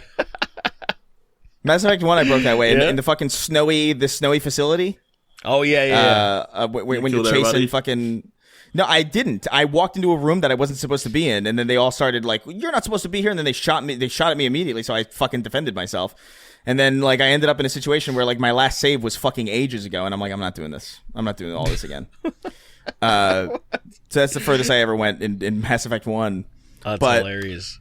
I really like Mass Effect 1. I think that was right before really you like were that going to game. deal with Matriarch Benezia's giant knockers. Dog, she had such big blue titties, dude. Like, Yeah, Jesus. I was like, God damn, dude. They knew what they were doing. Doing. But this person continues with their writing and says, also, right. can I me and killed her Derrick in front be of gym the yard, bros? Can me and Derrick be gym bros? He's all legs and I'm all arms. We could be gay and even it out. What do you mean? I have Even arms like too, be you like a man in a like a guy in a trench coat. Wait, like Derrick's the legs. Is and he you're the saying arms? that his arms are like freakishly big? Because I want to see that. Because like my legs are You got Johnny my thighs, Bravo. but yeah, that would be crazy to have that fucking build. Because I think he has also a tumor in his chest too. Like he's fucking like Johnny Bravo. Johnny Like, he's Bravo's fucking- crazy. His build. Johnny is Bravo's fucking entire insane. leg. Johnny Bravo's entire leg is as big as his like just his abs. Like the small section of his. No, his hand. Like, it is- I think his hands are bigger than his legs. Whoa, mama. Well, his hands are bigger than his legs. One Johnny Bravo hand is bigger than 2 Johnny Bravo legs. Yeah. Which is upsetting. disgusting. Do the monkey. Do with the me. monkey with me. And Come he on, starts nigga. rapping. Come on, my nigga. Huh. That show was fun. Like he's just some piece of hated shit. that. He was like an incel womanizer. I loved it. I loved that fucking show. You know what I loved about that show? It's like one of the Oh, hey, it was lady. one of the early it was one of the early Cartoon Network shows that was not just like a white creator doing stuff. Because like some Filipino guy did it. Which is interesting. Didn't Filipino people make Eddy and Eddy too? No. Clearly not. I mean, really, That's the white man. if you look at that show, it's like profoundly white. Are there any black kids on that show? I thought what his name was black. He Johnny. kinda No, Johnny's not black. Apparently, He's not. Is Plank white. black? Plank is definitely black. that thousand Why is he yard playing stare. black? Confidently say that. He's definitely black because he just gives that aura to me. Just cool, just cool, calm, man. collected. He's like Samuel L. Jackson. Like he carries that like same aura about him. Plank is black. Oh my god! If there's anybody in that show who is black, it's Plank. You know what I Yeah, mean? Like yeah. it's It's not definitely anyone not else. Fucking Kevin. Bro, you know what I'd definitely love to not see? Kevin. I would love to see Kevin Plank says on- the N word for sure. Oh, yeah, that's true. He's just blank. Stupid. I want to see Plank on Blacked. I think that I need is to see fucking that. crazy. I need to see that. Just a horny black guy scraping his dick on a fucking splintery piece of wood. no, I don't Holy shit! Wait, do they have black dudes fucking each other on Blacked? Or I thought it was just I like don't know, maybe. black dudes with Well, sneakers is Plank a fucking, guy? like, I just kind of little assumed snow he was like bunnies. completely non-gendered. Oh, interesting. I never considered that. Stop! Oh, well, but like Plank is black, so I need Plank to fuck one of those snow bunnies. Like she's just shoving The Kanker Plank. sisters. Yeah. Plank fucks all the Kanker sisters. I mean, That's real. I'm sure that's already happened. Yeah, I think that's Yeah, I'm canon. sure that's real. There's definitely fan art of that. There's definitely like, what is it, Rule 34? There's Stop. definitely fan Rule art of that 34. happening. Please for stop. sure. That's enough. For sure, that's real. I hate sweating. that, Now I'm man. gonna look it up. While you're reading the next question, I'm gonna look up Plank Oh my Rule, God. Rule 34 for sure. All right, I'm not. let me putting it read on the my next computer. question. I'm not. Okay, what the fuck? What am I saying? Okay. I'm going to read this because it's baffling to me and I have no answer to it. He says, Sally Tanson's Dark, Darker, and The Void. Would you rather have your nose be replaced with a penis relative to your nose's size, or have your earlobes be replaced with balls, 1 testicle per ear? Oh, testicles per ear. Yeah, I could just grow my hair out or something. Yeah, okay, Although that yeah, would yeah. be like a huge weakness. Because then you would yeah, have to like... that's what I was worried about. I can't sleep on my side Yeah. anymore, really. Like You have to sleep face down. yeah, that's the. But I'll take that over. Yeah, because having a penis nose is fucked. Your entire your face is fucked if you have a cock for a nose. Yeah, at the very least, your What if you have a ears cute are like little penis nose? You have a cute little penis nose. no such thing. And then you just like sneeze cum or something like. Is that how that works? So probably like that. Would you like? I think would it be acceptable to beat off in public because you just have a penis on your nose? Like, are you expected to wear a mask or wear underwear on your nose like a mask? Yeah, Just fucking in you end up class. you have to wear like imperfect cell's mouth over your nose. Yeah, like a jock strap, like a cup. Yeah, like a cup. Anyway, That is so fucking fucked. last question. What will you have after 500 queers? And he says, Chris, on Summon Sign, wrong podcast, I know. You asked where people are finding weird bootleg gaming stuff in Puerto Rico. You got to go to the flea markets and the local game shops, which are very hidden, but full of weird things, weird gems like that Luigi thing that, he's referencing something that happened on Summon Sign. If you ever find yourself on the island, go to Video Game Awesome or Neo Japan Games. I'll keep that in mind because I do plan on going to the island sometime soon. Island. Yeah, that's I've been to Puerto Rico in like over a decade. My boy Plank. Over a decade and a half now, man. I was like Plank 7 or 8 last time I went to Puerto Rico. I miss my family. Not really. They don't miss you. I miss like 2 of my aunts in Puerto Rico, honestly. That's so weird. That's so weird that you say that because I don't like you miss your family, but I don't miss your family. Why is that? Why can't I feel what you feel? What's wrong with you? I actually hate most of my Puerto Rican family. They kind of suck. The ones in America are awesome, though. The ones here are dope. The ones that are over there fucking suck. And I'm happy the ones that are over in Puerto tornado. Rico for me, the ones that are in Puerto Rico for me are just too old. They're like my great uncles and my great grandpa, who's like 99 and still like gallivanting across rooftops. Some of these fucking pictures are stupid as fuck, dude. Are you looking at the Plank Rule 34? Yeah. Is that what you're spamming in the chat right now? Absolutely. Derrick, please stop. These are thumbnails for the next 3 podcasts. These are all thumbnails. Definitely don't put that on any. What the 25 fuck am I cents. seeing? This bitch is 25 cents. She's not even a pricey one. Yeah, I'll fuck that piece of wood for a quarter. Let's go, dude. The third one has to be the thumbnail. Yeah, you have to block out the bottom part. Block out the bottom. Do not. That has to be it. Derrick, that has to be it. Just block out the bottom part. That has to be it. I'm gonna block it with Walter Goggins as a ghoul. I'm gonna put put Walter Goggins' face. Yeah, I'm gonna put Walter Goggins' face over the penis. And it's solved. I mean, how old is Johnny? But I mean, is he? That's a good point. This is just disgusting. In this universe, that's a good point. That's a good point. Yeah. All right, can we stop now? Yeah, that is such a good point. Yeah. That's so funny. I'll send the world into nuclear fallout for a quarter. They're demons, dude. That whole entire area is full of monsters.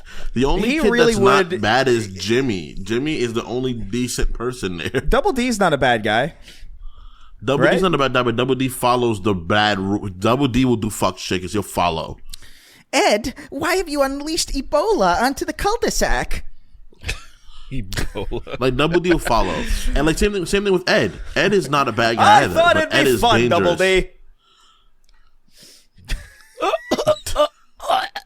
And then they just die. No, Ed will be immune. Ed will be immune to that shit. That shit wouldn't be able to affect him. He'd be too strong for it. That's true. That's a good point. Everybody else is dying. He's like, wow, everyone, you guys seem to be sick. That was a pretty good impression. I've eaten too many mattresses. It was very good. I can't die, guys. I'm far too strong now. Yeah, someone shoots him in the head with a gun and a gun breaks. Eddie would be the mastermind. Eddie would be the person like selling the world into chaos. He would be selling the vaccine. But he would be selling the vaccine, thinking he's ripping people off, but he's still selling it for just a quarter because he's too stupid to understand how inflation works or like the value of what he has. Don't take that vaccine. Yeah, that's actually you want to save your life. Do not take that vaccine. I want you, Robert Kennedy Jr. I want to put my hand against his chest and one punch his soul out of his body. Fuck you, Kingston. Somebody inject the vaccine into Kingston. Fuck you, Ed boys. You Ed boys are ruining this country. How dare you? Fuck you. He's the fucking antagonist of that universe. Robert F. Kennedy is the antagonist of the Ed and Eddy cinematic universe, and he's like, and he's trying to prevent He's trying to prevent the world from getting vaccinated, and Eddie's trying to profiteer from the vaccine. From the vaccine, and that's where their conflict is. This is a great idea. I love this. I love this. Very world. good idea. Yeah. Kevin comes by. It's like, give me the vaccine, you dork. Okay. Get on the vaccine now, you dork, or else I'll fucking bang your kneecaps in. It's like, of course I'll give you a quarter for the vaccine, you fucking imp, you stupid idiot. You realize the value of what you have? You stupid Ed, you fucking useless piece of garbage. I hate you, Eddie. You know not how stupid you are, but it's very. I do not take that. Yeah, Ralph would not. That's the dude that like fucks goats, or what does he do again? Yeah. Do not take the boys vaccine, yes. Yeah. All right, we gotta fucking go. I can already feel it getting out of pocket. All right. I hate, man. Why is he still running? By the way, Robert F. Kennedy. I think he's done now. I mean, he's probably fucked, but he's trying not to be, because in certain states, like, you need to have a vice president to be even considered for a third party. So no one wants to join him. It was that crazy rich bitch that I think she was married. She was married to somebody, the head of Google or something, and Elon Musk like fucked her or something. Yeah, like there's like this crazy triangle where Elon Musk like fucked, I think, the head of Google's wife or something. She cheated on him with.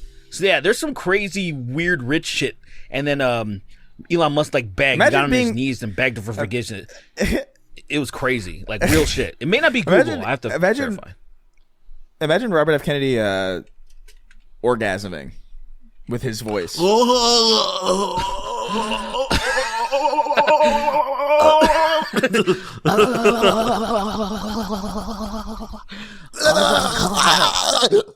sound like there'd be a moment he sounds like SpongeBob.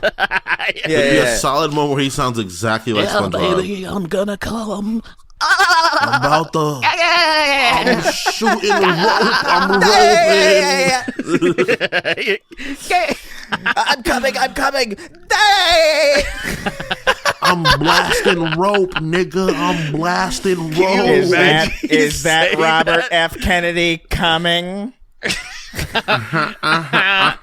that all you got? That's such a small rope. Your rope Such is a tiny, small, Robert. measly rope for a tiny chode. That's it. Inject the vaccine into him. They don't need him anymore. You're getting better at that. Like I really have I have no idea how, like his voice is so eldritch. Like it's something that would come out of a book. It totally like in some wizard's library. It's such a fucking scary. The idea that he ever thought he had a shot at becoming president is so fucking bewildering to me. With the voice of a fucking Cyberman, like how are you gonna run for office when everybody just thinks about you like hugging Yamcha and exploding every time you speak? Like you're such a ruined candidate. Like I'm sorry, like I know that's mean or whatever. Like he's like disabled technically, but like holy fuck, like you're put it away, man. Cyberman. Do you remember that like Snapchat, like it was a filter that was kind of like a ripple effect, or it was like you wavy, you go like, yeah. Like that's what he sounds like. And I'm trying to remember Imagine putting him through that filter.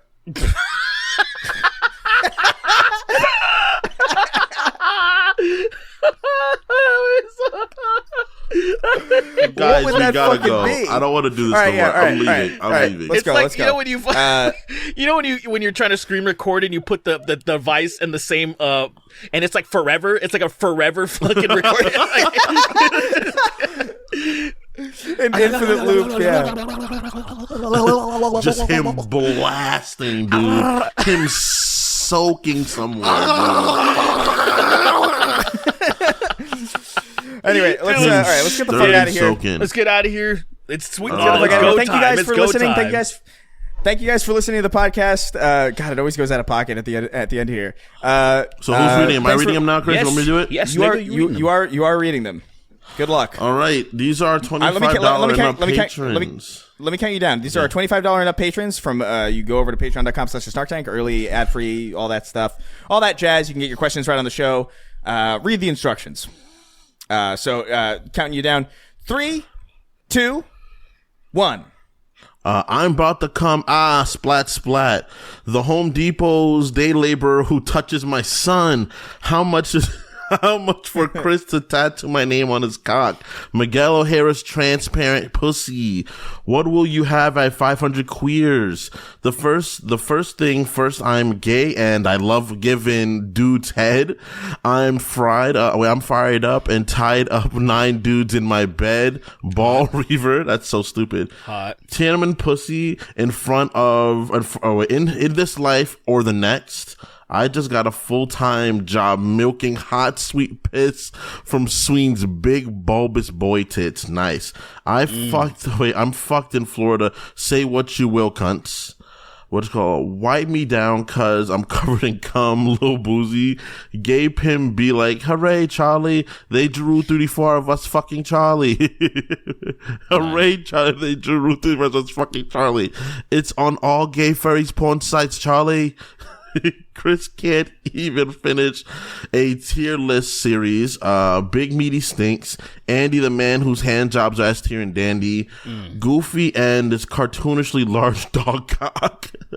Oopsies, Chris's dad accidentally forgot how many VCs they loaded into the chopper. Heat Smoker. Heat Smoker. Charlie Sheen's bending over Tom Sweeney and inserting this pen during his peen. You guys better not have me muted, and I'm here thinking I'm fucking saying shit, and then I've been muted the whole time. What are you talking about? No, we can hear you loud and clear. Right. That'd be I'll crazy. be furious. I'm just reading this, and then you have me doing why would this, you? and then wait, Chris why would just you even does think it that? again. That would be so fucked up. I would never do that. Okay, Charlie Sheen's bending over what's called and inserting Sween. Okay, regulator, but it's ejaculator by Warren Gay. Tarigna Sheen's secret white gay lover. Shmoru. The homeless trans man who comes. Gonna put my people in a earlobe, Derrick. Well, I'm gonna put my PP in your earlobe, Derrick. That's it. Jamaican guy in the thing calling the ting. Calling it the ting. The Jamaican guy in the thing calling it the ting. That's pretty funny. I be coming drumming for the crows unboiling bitcho. My queer spear is by gaping men, balloons, knots, like a child's tongue at a birthday party. Oh, that's disgusting. One of my lecturers got cucked by the lead singer of the Pixies. Gay OT Genesis be like, I'm in love with a homo. SpongeBob Piss Pants, Mr. Pants, Chris's Bichendo and Sween Blackman. How do you feel about the Into the Light and Final Shape? Not very well. Ball of the First Sim, Spawn McFutters, Why I'm Chris and I'm a big gay baby that hates reading his names. Wah. Jolly old dipshit, balls dipped in red, screaming in black and white. Patrick hit him with the autistic flow. I beg for the cream the rear end of some horny guy. This is my long as I fist him from behind. I probably gay. Hooray by Green Gay. That's a terrible name. That's a terrible name. It's Holiday. It's Holiday. He's trying to do Holiday. That was I know what you're saying. Yeah. I feel for you so much more now, Chris. This is really opening my world to you, man. I'm sorry. I have done this 200 May thy times. low drip and splatter. That's really fucking good. May thy low drip and splatter is very, very good. That's pretty good, yeah. Cyphergraph, the medium penis haver. Palestine be like, hey, here comes lots and lots of Jews and planes. Where there's no good video game adaptations. There's only the Far Cry movie from 2009. Hunter Dubois ripping my Boeing daily since 2020. Ugh. I really farting out some shit right now, boys. What the fuck? Give top to my fortified penis, fat nard, blow hot, monstrous thick bombs, Lashars, my dick takes 4 sharp lefts, NASCAR. Lily's asparagus binging piss dealer. Back to tank of piss. Caucasian container, the Cracker Barrel of gays. Dignified what is it? Disgruntled. Someone's name is just Disgruntled. That's it. Oh, I think it's a Curb Your Enthusiasm reference. Okay, from the most there's recent season. So many more. Okay, Trump burping on Dom's click. Super Earth is just regular Earth without Israel. Max Silhouette and the people proud and gay shout, give me the dick today. She's pipping on my Pippa. Possum. You guys mentioned OJ in the last episode, and now he's dead. Good job. We are rebranding the Snark Tank to the Spank Tank. Maybe slightly above average dick energy. The Hard R. Star Coffee. Never made it as a straight man. Only made it as a gay man squealing. J. Cole lets Nas down. Drake is texting little girls and Kendrick is short. My son froze to death in the wastes of Ohio by going homeless to pay you fucks. And now the memorial, now is his memorial. R.I.P. John. Fuck you, John. Thanks for the money. Trans femme gremlin exposing people with lactose intolerance to 90 million rotogens of ionized radiation. Yosh, I think is it? Whelms. Craig the Canadian. Sweeney's the third favorite racist. Freeze's number 1 and Rono Azo is second. It's your boy Shawnee D, friendly neighborhood sex offender. $1 million date friendly rate. neighborhood sex offender.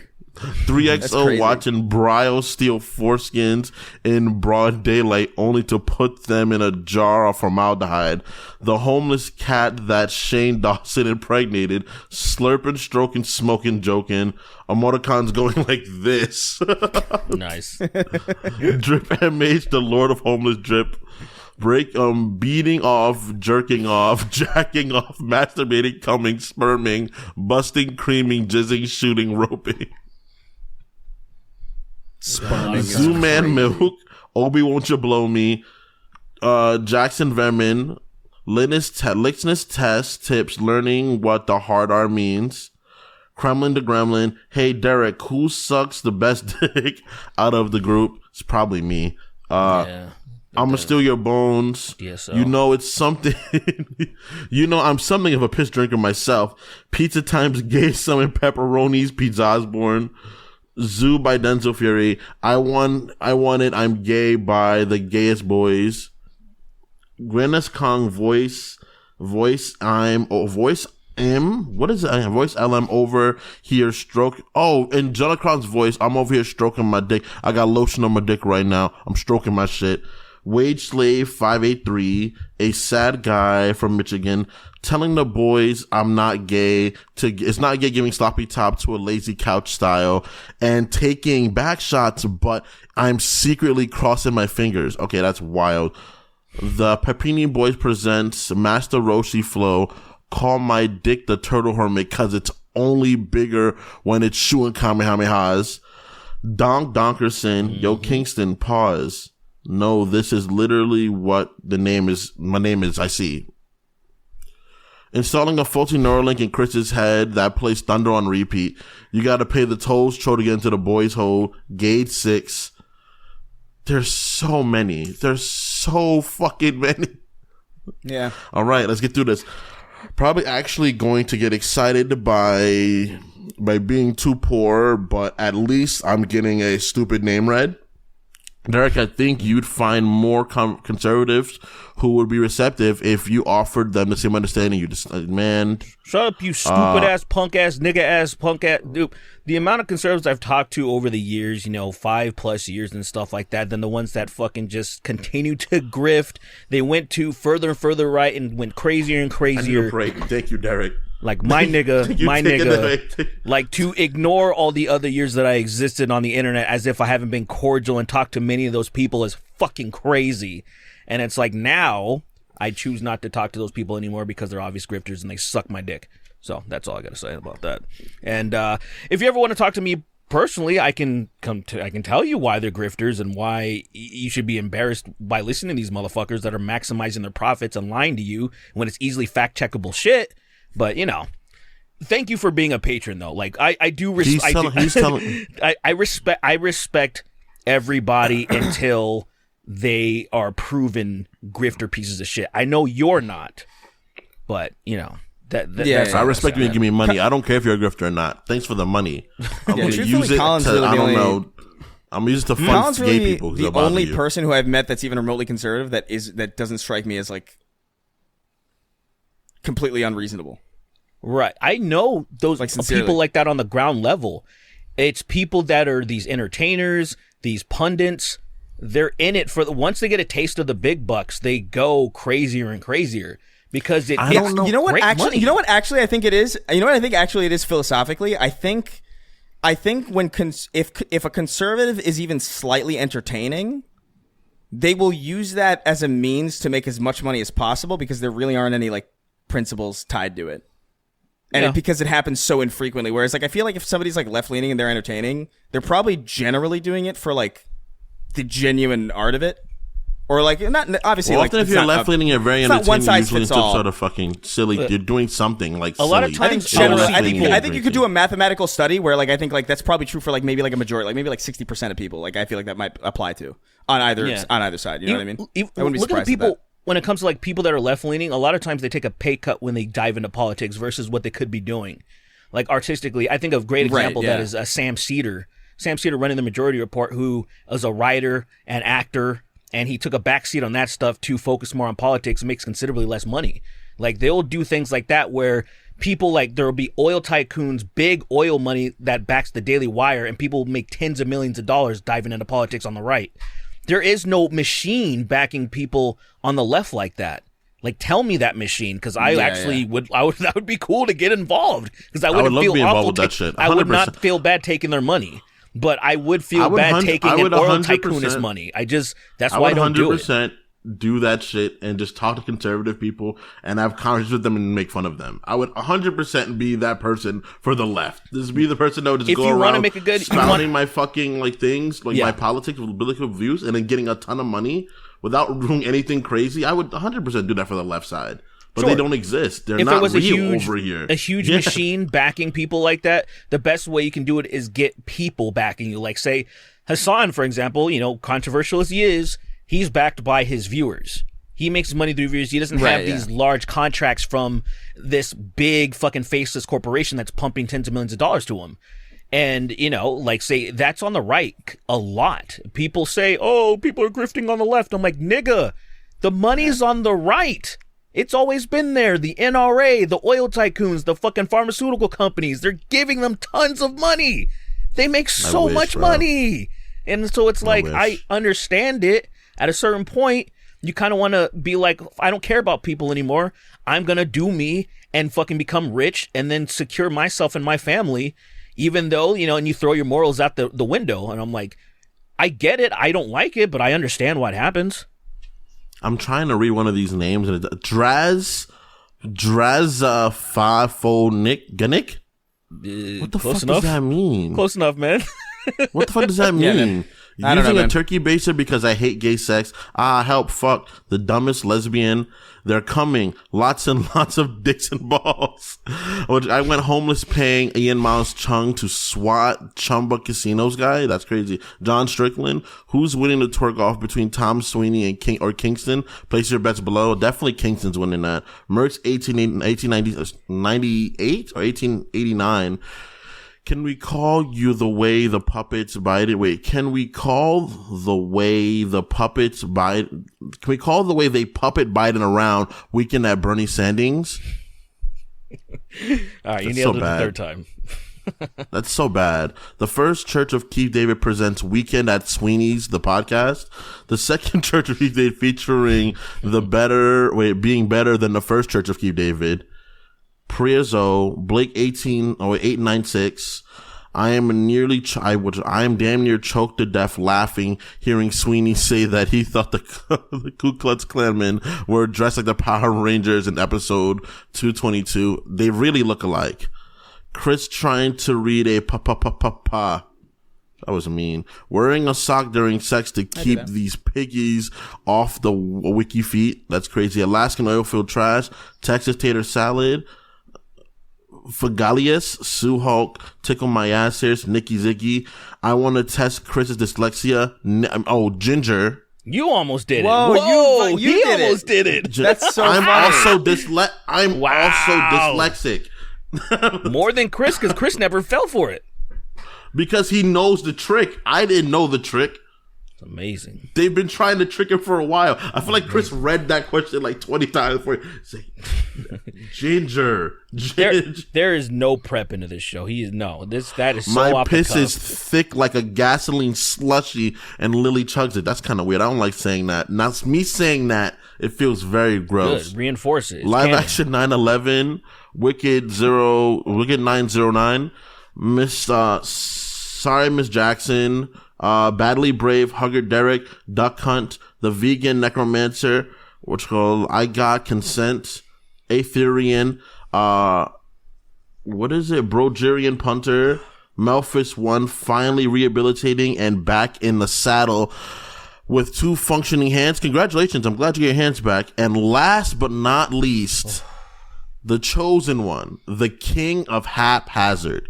Fuck, Chris. I feel for you, man. After doing that, you've been doing this for years, dude.